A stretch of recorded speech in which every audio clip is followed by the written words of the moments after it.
Welcome to the Pardes channel. Today, we explain Prophet Samuel 2, chapter 21 in a clear and simple way, step by step. Let's get right into it. Okay, let's dive into verse 1. King David is desperately looking for answers because, well, the nation is suffering through a massive 3-year famine. Now, you might be wondering, why is this such a big deal? In the ancient agrarian world relying entirely on seasonal rains, a 1-year drought was tough. But 3 successive years? We're talking about a literal existential crisis. Crops fail, storehouses dry up, livestock die, and people are starving. David knows this isn't just a streak of incredibly bad luck with the weather. There has to be a spiritual root here. So he actively seeks the face of the Lord. And the answer he gets? It's intense. God tells him it is on account of Saul and his blood-stained house because he put the Gibeonites to death. So right off the bat, we're dealing with the heavy, lingering consequences of unresolved actions from the past. So, who exactly are these Gibeonites? Verse 2 tells us they weren't part of Israel. They were survivors of the Amorites. Now, if we rewind generations back to the days of Joshua, the Israelites swore a solemn, binding oath before God to spare them and let them live in peace. But King Saul, the previous king, in this sort of misguided zeal for Israel and Judah, tried to completely wipe them out. He broke a sacred promise. And as we learn from the text, in the biblical worldview, words literally have immense power. You break an oath made in the Lord's name, and it brings profound physical consequences right down on the land itself. Part 1. Famine and the Gibeonites, righting past wrongs. Let's see how David handles this. King David is in a super delicate spot here. He's inheriting this huge national disaster caused by the leader before him. But it falls squarely on his shoulders to fix it, right? He realizes that to heal the land, he absolutely has to bring justice to the people who are wronged. In verses 3 through 6, David summons the Gibeonites. And I love this approach. He doesn't just dictate terms to them. He humbly asks, "What shall I do for you? How shall I make amends so that you will bless the Lord's inheritance?" He's putting the ball completely in their court. The land is cursed with famine, and he needs them to release that curse through mutual justice so it can finally reign again. What's totally fascinating here is the stark contrast in verses 4 and 5. The Gibeonites completely reject money. They tell David, hey, we have no right to demand silver or gold from Saul's family. They know that financial compensation, essentially blood money, won't erase the stain of an attempted genocide. Plus, they add that they don't have the right to put anyone to death in Israel. They're a subjugated minority group. They just don't have the legal or military clout to enact this justice themselves. They need the king of Israel to do it. When David presses them again, asking what they want, they lay out a really grim requirement. They look at David and demand that 7 of Saul's male descendants be handed over to be killed and exposed before the Lord. It's a highly targeted demand for justice against the specific household that plotted to destroy them. And they even request that this public exposure happen at Gibeah of Saul, which was the very hometown and royal capital of the man who wronged them. It's a heavy, chilling price to pay. But David, looking at his starving nation and desperate to end the famine, answers simply and without hesitation, "I will give them to you." Part 2. Oaths, Justice, and Burial. As we move into verses 7 through 14, we see David very carefully navigating his own oaths. Remember, a broken promise started this whole mess, so he's definitely not going to repeat that mistake. David had made a specific, binding vow before the Lord to his late best friend Jonathan. Because of that promise, he intentionally spares Jonathan's son, Mephibosheth. Instead, he hands over 2 sons of Saul's concubine, Rizpah, and 5 sons of Saul's daughter, Merab. These 7 men are given to the Gibeonites, who execute them and expose their bodies on the hill before the Lord. Now, what happens next in verses 9 through 11 is it's absolutely heartbreaking. Rizpah, the mother of 2 of these men, takes sackcloth and spreads it on a rock for herself.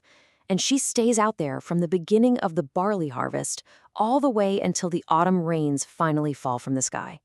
We are talking about several grueling months. She's out there in the harsh elements, fiercely guarding the exposed bodies of her children and relatives, fighting off the birds by day and the wild animals by night. It's an unbelievable testament to a mother's love, and a stark reminder of the agonizing human cost of this national reckoning. Eventually, word of her profound mourning reaches King David. And verse 12 shows us David is deeply moved to action. He realizes that while justice was served to the Gibeonites, profound honor absolutely must be shown to the dead. He goes to the citizens of Jabesh Gilead. Years earlier, these brave citizens had secretly rescued the bodies of King Saul and Jonathan after they were killed by the Philistines. David takes those royal bones, gathers up the remains of the 7 recently executed men, and brings them all together. He buries them properly and with total dignity in the family tomb of Saul's father, Kish, making sure every single detail is handled respectfully. And this brings us to a massive turning point in verse 14. Once the oath was honored, and once the dead were respectfully buried, the famine was finally lifted. The text concludes this section with a powerful statement. After that, God answered prayer on behalf of the land. You see, it wasn't just the harsh execution of justice that fixed things. It was the completion of the entire process. It was honoring the broken oath, combined with the deep compassion initiated by Rizpah and the rightful burial completed by David. The physical drought only ended when the spiritual debts were completely, properly settled. Part 3. The Giant and the Lamp, David's Last Battle. Then, right in verse 15, the narrative shifts gears completely. We go straight from internal national healing back out to the borders because the relentless Philistines are waging war against Israel yet again. And we see this incredibly vulnerable moment for David. The text bluntly says he went down to fight and became exhausted. Think about that for a second. This is King David, the young, energetic shepherd boy who fearlessly ran out to face Goliath. He's the ultimate warrior of Israel, but time catches up with all of us. He's older now, the brutal reality of hand-to-hand combat drains him, and he hits his physical limit right in the middle of a chaotic war zone. Seeing the famous King David faltering, exhausted, and unable to defend himself, a terrifying new enemy spots his chance. Verse 16 introduces Ishbi-Benob. He's a descendant of Rapha, which basically means he's from a family of massive giants, very much like Goliath. Armed with a brand new sword, he closes in, fully intending to strike down the exhausted king and make history right then and there. To really grasp how much danger David was in, let's think about the giant's weapon for a moment. The text mentions that the bronze spearhead alone weighed 300 shekels. To put that into perspective, that is roughly 7.5 pounds of solid metal, just for the tip of the spear. Imagine the sheer, terrifying physical power it takes to swing a weapon like that around in close quarters.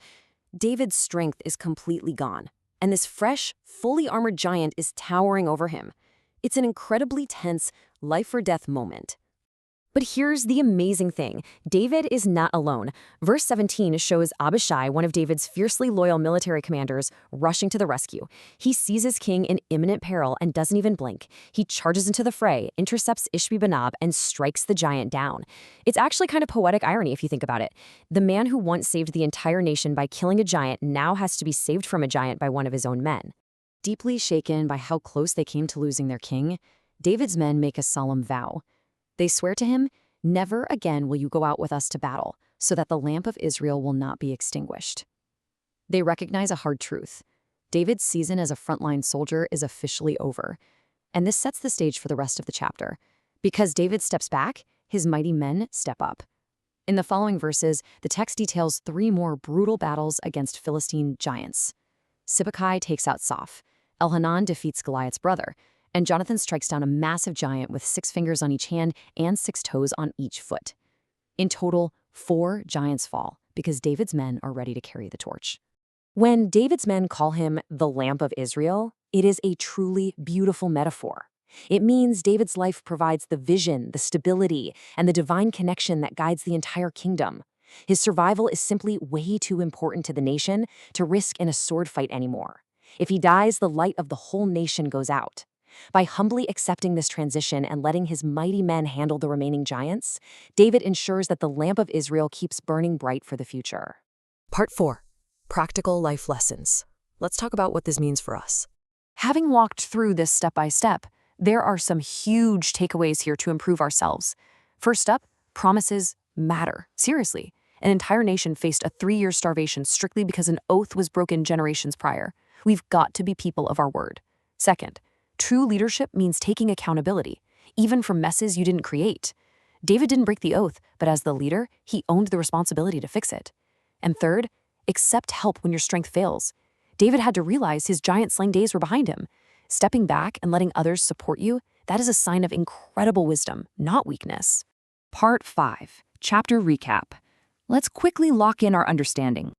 So, tracing our steps through all 22 verses, we started with a devastating 3-year famine and David uncovering its spiritual root. Then we moved through the grim, necessary justice for the Gibeonites, Rizpah's heartbreaking protective grief, and the honorable burial that finally brought rain back to the land.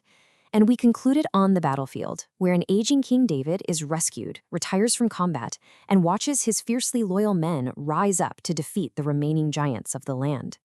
This explainer leaves us with a profound thought on justice and legacy.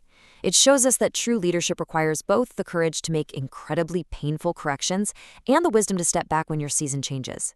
It challenges us to look at our own lives. How do we handle our responsibilities? How do we honor our broken promises? And how do we gracefully navigate our own changing seasons of strength? Thank you for learning with us. If this helped you understand the chapter better, like, subscribe, and join us for the next chapter.